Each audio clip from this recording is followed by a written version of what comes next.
Hey, this right now is my filmmaking class, and we're so glad that we could have everybody here join us so we can learn like so much about like not only film but the other aspects of getting a job.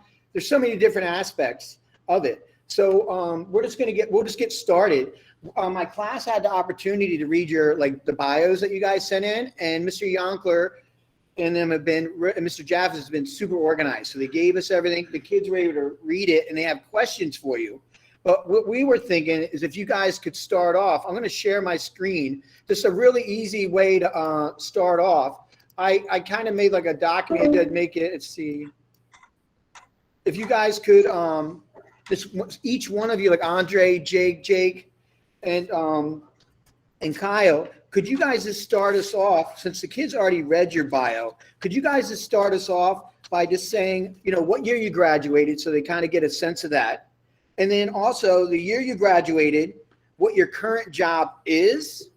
And just could you name one thing that you took from Austining High School that applies to your job now? One thing or one experience, meaning what was it, a class that you took, a teacher that you had, a wrestling match that you had, a football game that you were in, just one thing that sticks out in your mind that you're like, wow, I can apply that in my job right now. And it doesn't have to be a class. It could be any experience at all. So who would like to start? I have right here on my list, if you guys don't mind, I have Andre on my list first. Do you mind starting off with just like when you graduated, what your current job is, and just like one thing that you remember from Austining High School that you're using today? Yeah, sure. So I graduated in 2012, and my job now is I'm a producer. So I produce a lot of freelance stuff now, but I had a production company before this. But basically, any kind of commercial, music video, or like short films, we're getting into like original content, things like that. But yeah, so now my day-to-day is that. And so something I took from OHS was, I think Dawn Bayer, Ms. Bayer, she was the best. And basically she had a film and lit class when we were there. And she's the one who kind of got me into understanding how scripts are made, how you write scripts, thinking about film, thinking about how to sort of make these things you can put out into the world and how to really tell stories. So I think I have to give it to Ms. Bayer for kind of helping me out, like how to navigate the whole world. Dope. Yeah. Thank you, because and later on we'll talk more, because there's I tell the kids in filmmaking, in this class we kind of do everything. Like we do script, we kind of do like everything at one time, but we'll break it down. But thank you so much for coming. We really appreciate it. Yeah, absolutely. Hey, Mr. Fine, Jake Fine, would you mind going next? Like when you graduated, what you're doing now, and this like one thing you took from Austining High School? Sure thing. So I'm class of 05. I am currently a lighting designer for an engineering firm.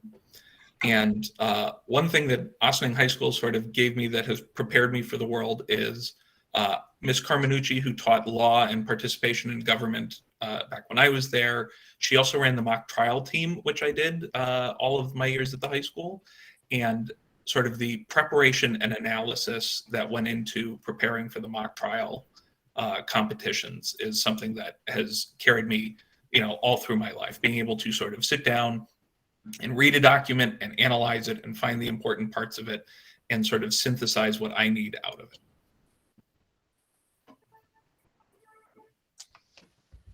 That's amazing. Do you hear about that same group has been doing really well lately here at the high school? Have you heard the news? I have not, but that's I know really they won, great. like the I heard like I think who's that Miss Wiles? No, who's doing it now? Somebody's running the club now. I forget, and they're just doing amazing. So it's been in the news, so that's good, and it's great that you're able to take something and still apply it today, which is amazing. Mm-hmm. Hey, we have Kyle Davey. So Kyle, when did you graduate? What's going on, y'all? So I graduated in 2010. I'm a veteran of OHS now, I guess. But yes, I graduated in 2010. If anybody out there watching this has Miss Davide, I graduated with Miss Davide. She used to sit next to me at graduations growing up. So right now I'm a content director and a content producer. Technically, by definition, I am that for IBM. So I've worked at IBM for 6 years, kind of finagled my way into producing and directing content for them. But now I'm in the cusp of like transitioning a career. So I've also been calling myself a copywriter as well, like working in advertising. I've worked on both sides. And one thing I've learned from OHS, I'm gonna cheat and pick two things. One for sure is like discipline. Like I just remember doing a lot of things in high school that required a lot of like time from me, whether it was wrestling with Coach Whitehead or like playing football or just taking all the classes I was taking. There was one time where I had class like 9 periods in a row. Like I'd skip 5 minutes of class to run and get lunch and just come back. I just wanted to learn a lot of things, so I just took as many classes as they would allow me to, and it just because of all the things I did, I needed discipline to get everything done and to do them well. So like the time management skills and just the dedication to like trying to get stuff done and learning things is something I carry on in my day-to-day right now. Awesome. See, I try to Thank you so much. fit all the shout outs in there, Coach Whitehead. I try to fit every shout out I possibly could. You're amazing. Amazing. Hey, by the way, do you work with somebody called named Rick Dorgan?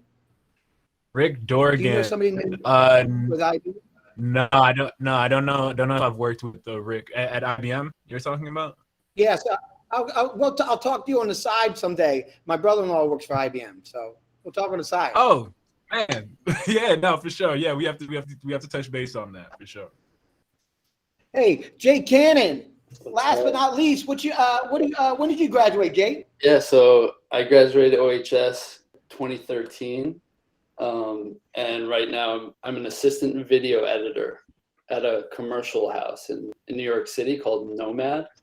And I'd say what I take with me today from OHS, definitely you and Mr. Kuroga showing us like Photoshop and composition and taking photos. That definitely has helped.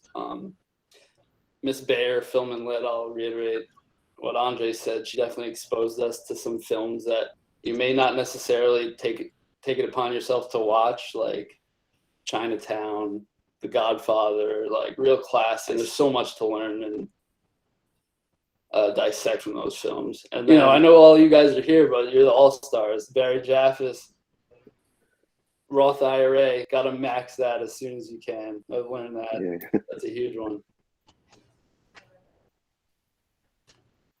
Well, hey, thank you all for being here. And it's just a great experience. So what I wanted to do is I wanted to make sure that my students had an opportunity to ask you a couple questions. Because like I said, this has been so organized. They've already kind of read your bios and stuff. So they have some questions. And then after the questions, I put up a video.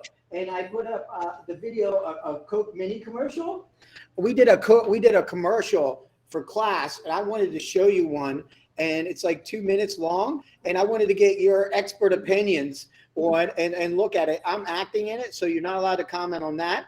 But you could like on how the editing and everything went, because my acting is horrible. But with that being said, in a minute we're going to show you a video of what we did. And we're going to do the Coke mini commercial you guys did. I didn't even tell my class. I'm putting them on the spot, you know? So, hey, anybody here? So we had some questions yesterday. Daisy, would you mind going first? Like, you had a good question. Do you mind just coming up to the screen and like asking here, like, so that way we can hear you? You know what? I have it up here, Dave. I'll bring up the questions that they wrote them down, so I'll put the screen up here. So Daisy, right here. Okay. Sit here so you can hear you.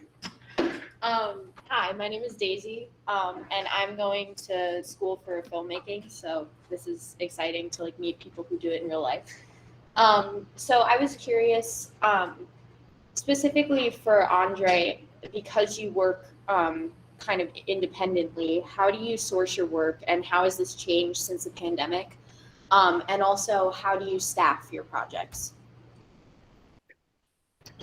Sure. Yeah. So the pandemic was the biggest curveball ever, because production is mainly it's like a group project if you think about it that way. It's a giant group project, and sometimes there's a lot of pressure, so you have to get things done. So it's a difficult thing to do starting off anyway. But yeah, so things have shifted. I had to shrink down what I usually did. So usually in terms of staff, it would be we call it crewing up in the industry. If I have a project or have a client, say it's a commercial client, I would see the needs and what they need, and then I would try to do it as best as possible and as cheapest as possible. So I have a giant pool of talent that I reach through, and my team specifically that I work with. So I have a cinematographer, I have different PAs, editors, colorists, guys that I work with. Depending on the budgets, it's really how big or small the team's going to be, and depending on the needs of what people want. And more importantly, like addressing that is difficult, especially in the pandemic. I had to go by myself. It was me in a backpack and a camera, and I was just shooting things on my own because it was just not safe, and things got expensive during the pandemic. I'm not at that like mega huge level. I've worked with those guys, but getting to that level. I'm sorry, what was the second part of your question? Sorry, let me pull it back up. Where did it go? Oh, there we go. Also, like, how do you, oh, well, actually, no, you kind of answered it. Thank you. Okay, cool. Also, yeah, no worries. this is a question for everybody. How and when did you find your specific niche within the film and advertising industry? Anyone? Can you repeat that one for me 1 second? Message. Can anybody repeat that for me? Yeah. How do you find your niche? Yeah, sorry. Yeah. Like when and when? Like, how did you find How did I find your niche within the film?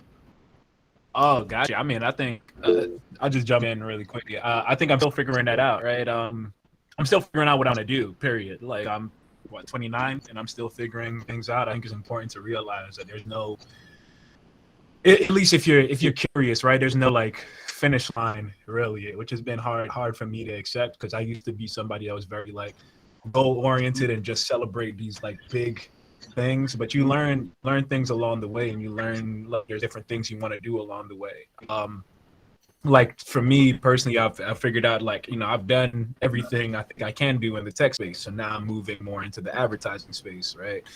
And even on that side too, I work behind the camera, and I also work as an actor. So I'm figuring out like how to write certain scripts in different ways, or how to write different things that touch people in different ways, and giving actors room to play within my scripts as well, right?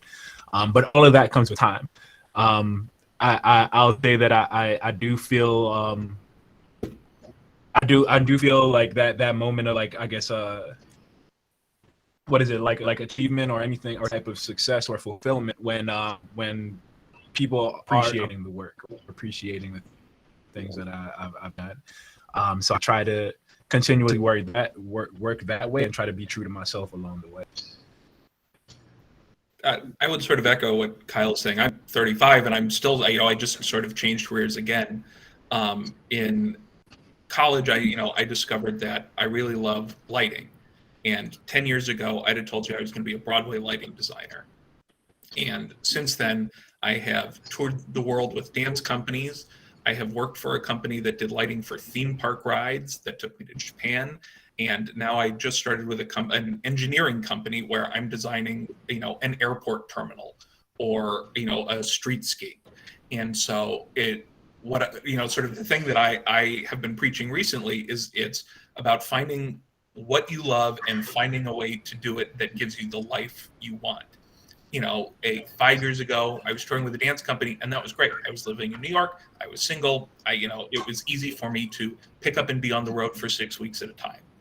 Now I'm married and I have a house, and, being on the road for all that time wouldn't be great for me. So now I've found a job that lets me work from home and be home with my wife and my puppy. And so it's about, the careers that you are interested in will give you a wide skill set. And don't ever be afraid to sort of take that skill set and find a new way to apply it. Yeah, great points. I definitely agree. sorry. Like a brain freeze. My bad.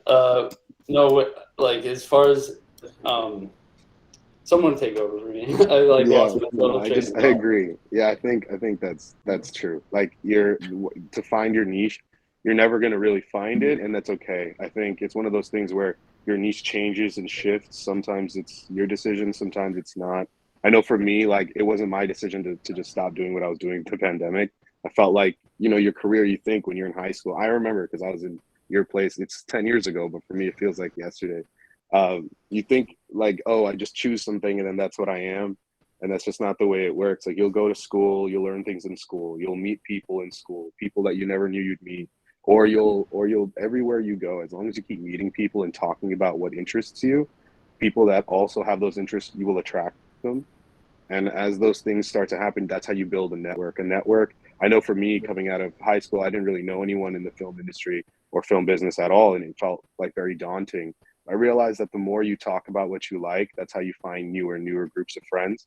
And those groups of friends kind of guide you through what you end up wanting to do and opening those doors for you. So I wouldn't think about like, I need to find a niche, I need to find this. I would think about it more like I need to just be surrounded by people and find those people via just being interested in what you're talking about, whether it's a movie or something cool, or a movie you just watched, talking about that with people. It opens up those doors much better. And it's the people you work with that help you find a place where you feel like you belong, or at least a place where you can work really well with them.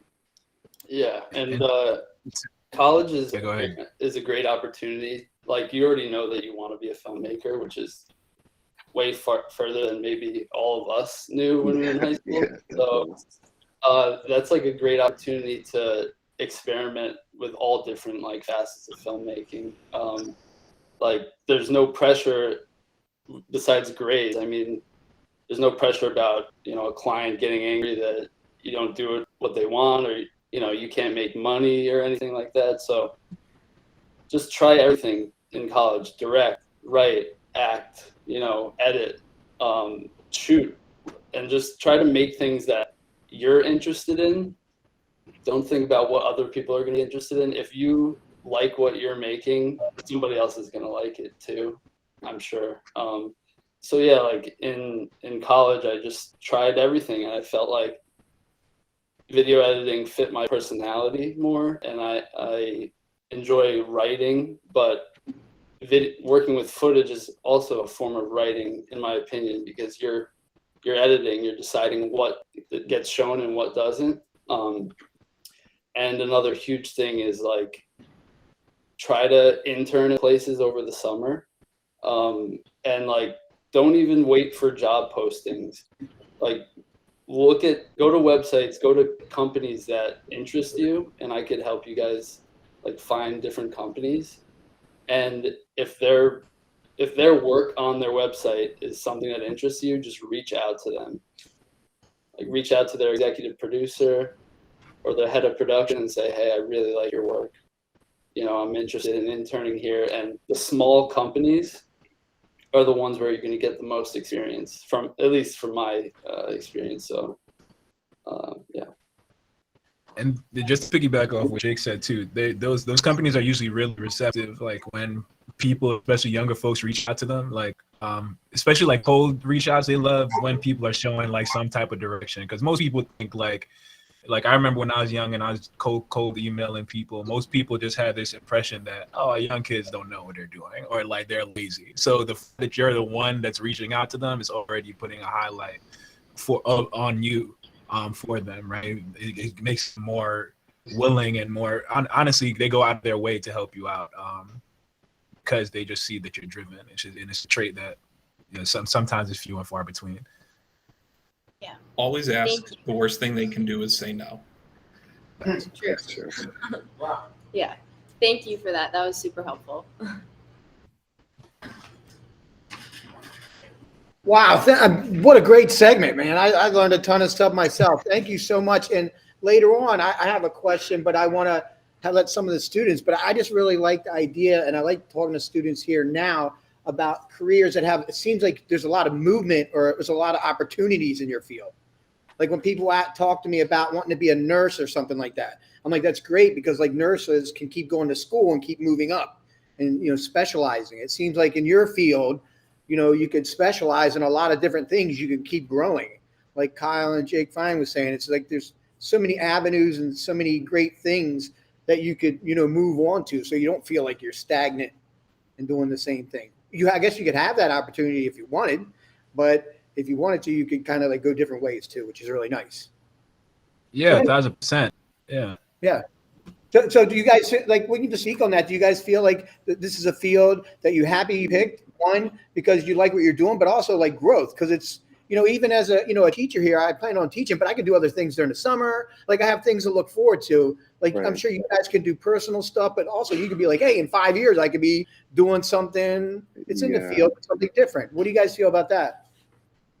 Yeah, I'd agree to a point, right? Like we're living in a very interesting time, and I think about this too, like because we didn't have like something to this scale when we were in high school, but you know, people you would come through and speak to us as well, and like it's very fascinating now being in the other seat because the world has changed, right? Like for me now, working from home is like almost like I'm home right now, right? And this is pretty much going to be a guarantee for the rest of my life, like where I'm gonna wherever I choose to work is going to be like some sort of hybrid model.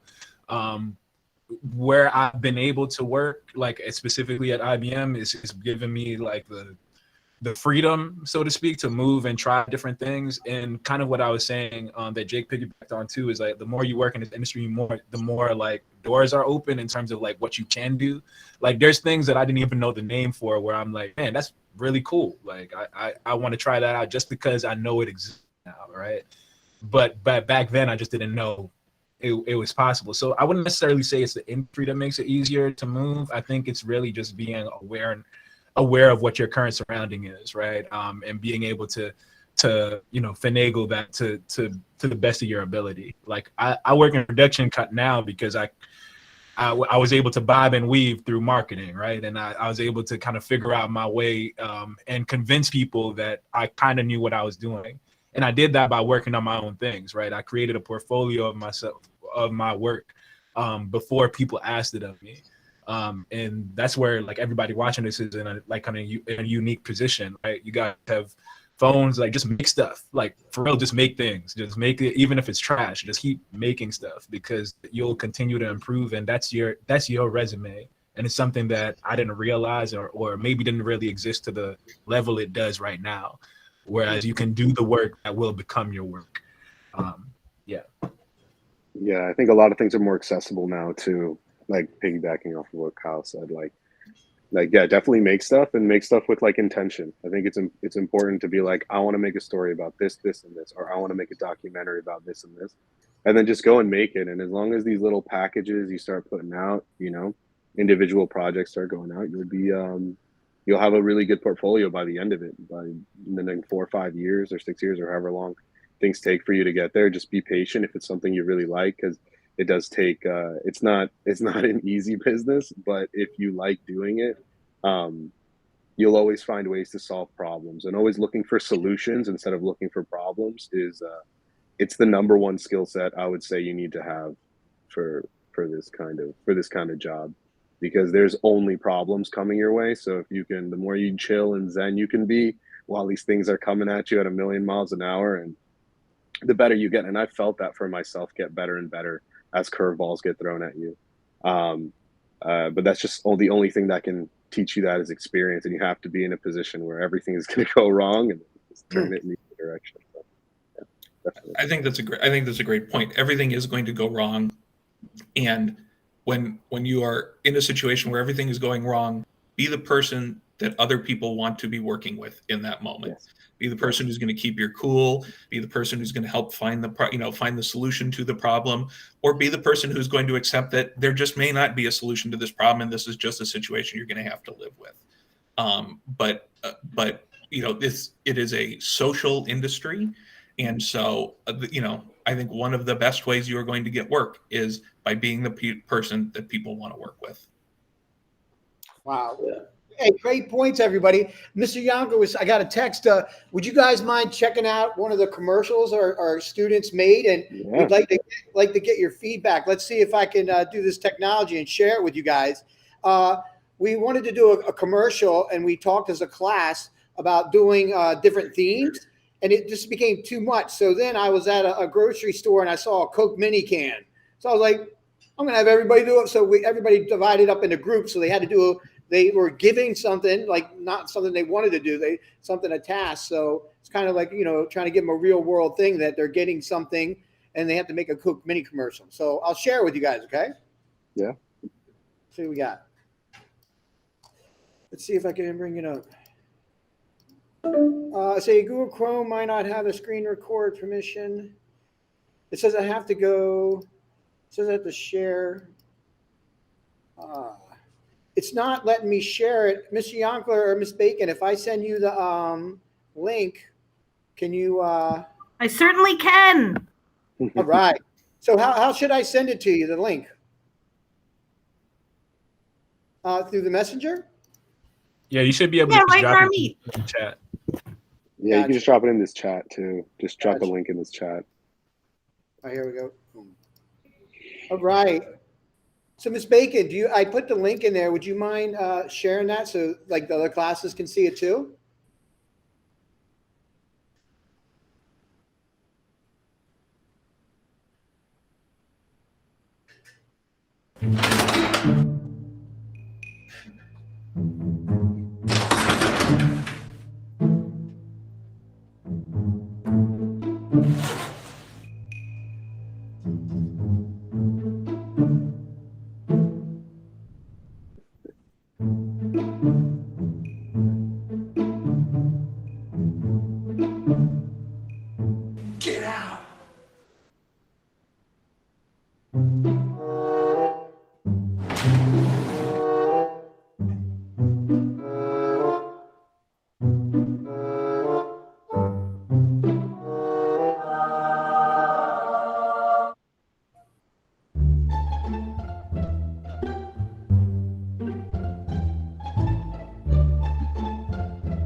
That was excellent.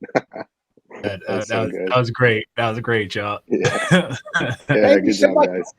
We That's have the so students sick. that made that. We have Yeah. Eduardo and Max here now, so you guys are actually speaking to the people that made that. So what do you guys think? No, Love it. props. Great news. Oh Yeah. man, you guys killed it. That's so great. That's so great. That's exactly what we do, man. I mean, like we have more resources, but it's the same thing.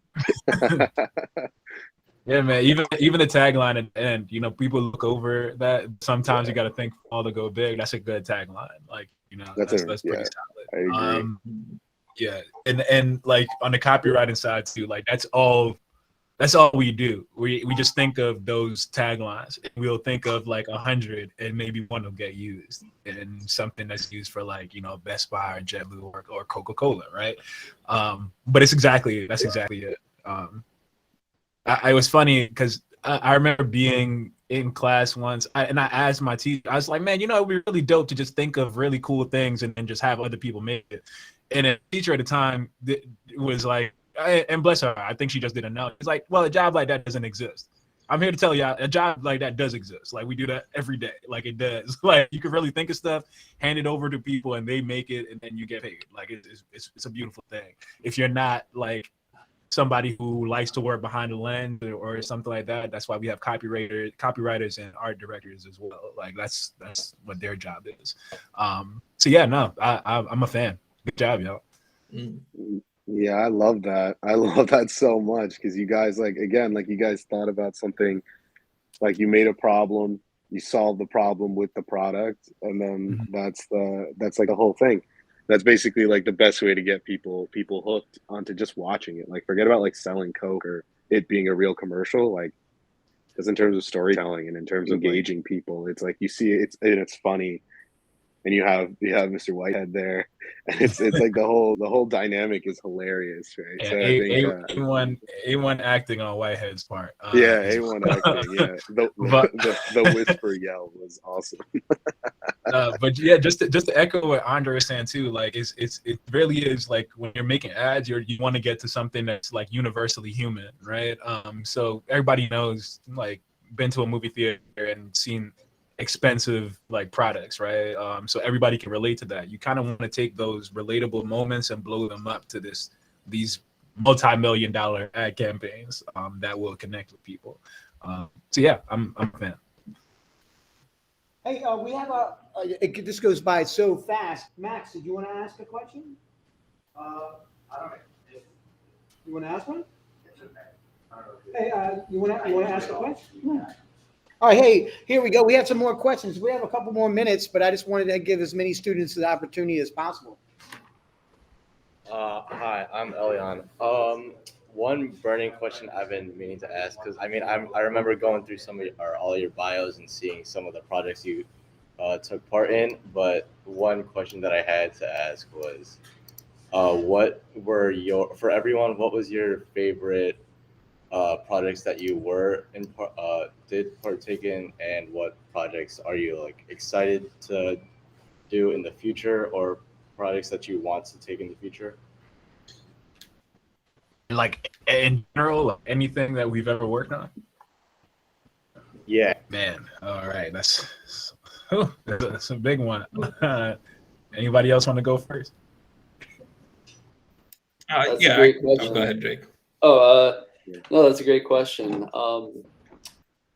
I have a commercial pulled up. Maybe I could play.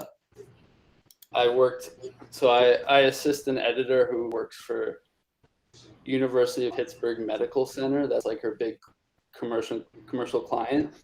And we worked on this big budget, like kind of sci-fi technology commercial for them. Let me see if I could present.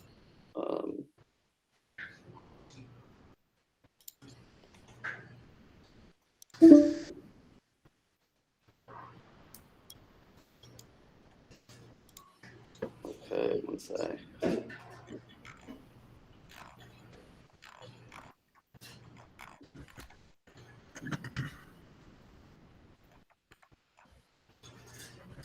Oh well, I don't have. Yeah, I don't think I don't have permission. Well, I'll send it in the chat, and you guys could watch it after class or something. Jake, the suspense, man. You just the suspense was massive, man. I hate to do that. It wouldn't be permission. Bacon, could you put it up there for us? Can you grab that link? Google Meet, come on. Yeah, Miss Bacon. But yeah, we had like Benedict Cumberbatch voiceover and stuff. Wow. You never know when illness will strike. But imagine if a human body could naturally kill cancer. Or if heart disease could be detected before it even appears. And brain surgery was so precise, it would leave no trace. You don't have to imagine it, because the treatments that will travel the world tomorrow are happening today at UPMC. Dad! Thank you. Oh, thank you.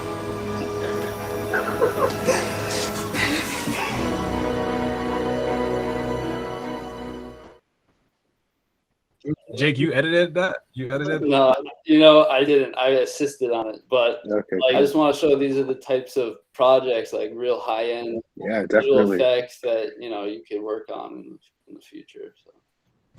Wow. That's dope, man. That's dope. Like, that's awesome. I don't have anything to show, so I'll just speak to it really quick. Yeah, so like the thing that I worked on and I'm most proud of, IBM used to be a sponsor at the US Open. I don't know if they are anymore. So we shot some things to show like how the video system, like our technology could allow somebody to analyze video to see like how well somebody's going to hit the ball, which would like, it's kind of like predictive sports analytics type things. And we shot at the Arthur Ashe Stadium in Queens. And because they didn't do casting fast enough, they were like, oh, who can speak here? And then that's how I ended up starring in it too. So that's why it's special and dear to my heart. Like, yeah, so that's the coolest thing I've worked on. Yeah, in terms of like what I'm looking forward to, man, I do a lot of stuff. So like I'm the thing that's more in my head now, I booked an audition or I booked a gig, an acting gig. So I'm flying out to LA on Sunday for that, for like the short web series. I'm looking forward to working on that.